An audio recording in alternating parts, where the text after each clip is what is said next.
ESP, pahina 34, Gawain 5. Si Allison ay magwawalis. Si Kuya Richard ang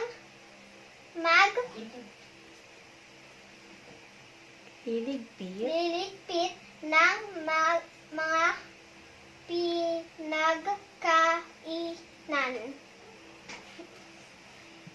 Number 3. Si Kuya John Jude ang maghuhugas ng mga plato. Number 4. Si Mama ang magluluto. Tuldok.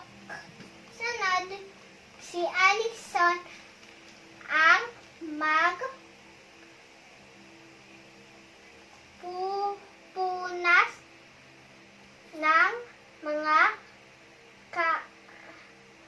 kasangkapan. Number 6. Si Kuya Richard ang magsasampay ng mga damit. Tundok. Si Kuya John Jude ang magtutupi ng mga damit. Pero dito, capital. Simula ng sentence. Si Mama ang maglalaba. Number 9. Ito 8. 7, 6. Number 9.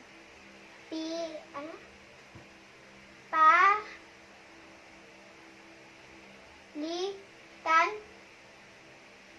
ng gawain sila Kuya araw-araw. Tuldok.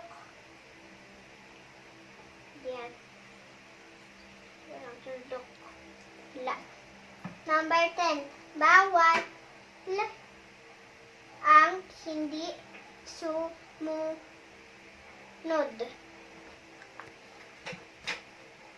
English Module Week 1. Imitate the sounds of the animals in the story. Horse, neigh.